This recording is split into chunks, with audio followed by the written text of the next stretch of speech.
Isang napakagandang umaga po sa inyong lahat, mga kaibigan, mga kapatid. Napakaganda po dahil sa muli magkakaroon tayo ng pagbubulay-bulay dito po sa salita ng Panginoong Diyos. Ang atin pong pagbubulay-bulayan ay masusumpungan sa aklat na ni Matthew chapter 6 verse 34. Sabi po diyan, "Take therefore no thought for the morrow shall take thought for the things of itself.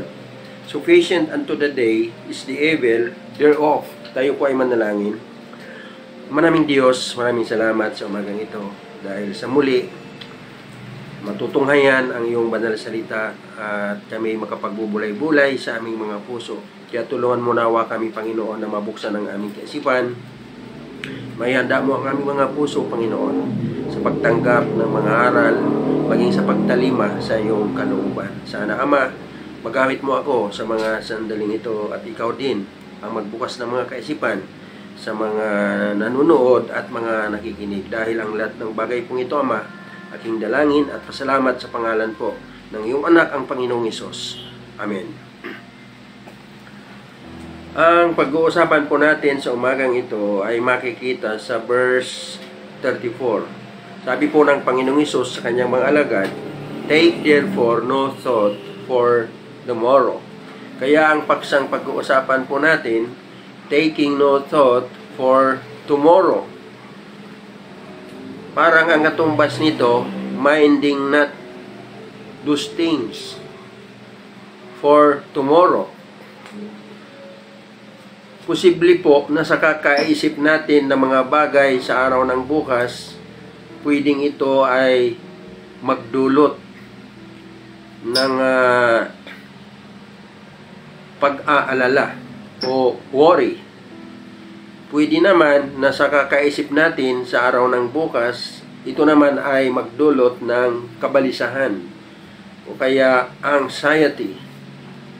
Kaya napakaliwanag po ng sinasabi ng Panginoong Hesus sa kanyang mga alagad na huwag alalahanin ang mga bagay sa araw ng bukas. Bakit po nasabi ito ng Panginoon sa kanyang mga alagad?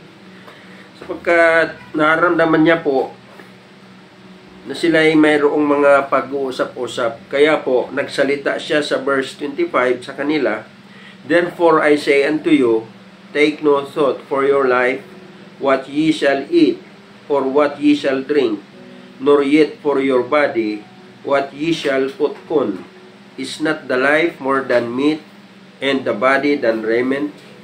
Nararamdaman po ng Panginoong Hesus na nag-aalala sa mga pangangailangan, sa kanilang survival, ang kanyang mga alagad. Kaya iyan po ang kanyang sinabi sa kanyang mga alagad. Ngayon, isa pa pong tanong, ano po ba ang itinuturo ng Panginoong Hesus sa kanyang mga alagad? What Christ is teaching in this verse, sa verse 34. Number 1, He teaches us to mind our present time. Pinuturuan po tayo ng Panginoong Hesus ng ating paglaanan ng panahon, yung kapanahunan sa ngayon, yung pangkasalukuyan. Kaya nga po, dahil dyan, nasabi ng Panginoong Hesus sa verse 33, "But seek ye first the kingdom of God and His righteousness, and all these things shall be added unto you." So ano po ang mga dapat sa pansamantalang panahon? Ano po dapat ang mga mangyari kung pagtutuunan natin ang present time? Under that po, kung papaano, to prioritize the kingdom of God. Yan po ang sabi sa verse 33, "But seek ye first the kingdom of God."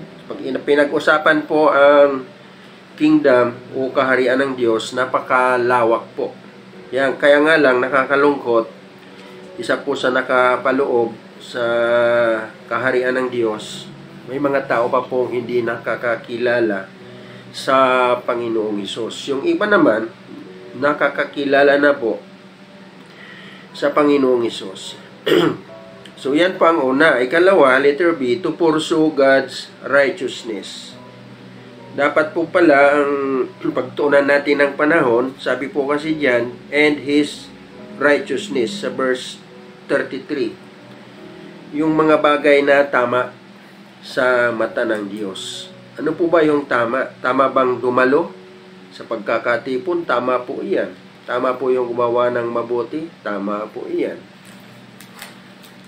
Napakaraming mga bagay. Yung ipakita ang liwanag sa paligid. Tama po iyan.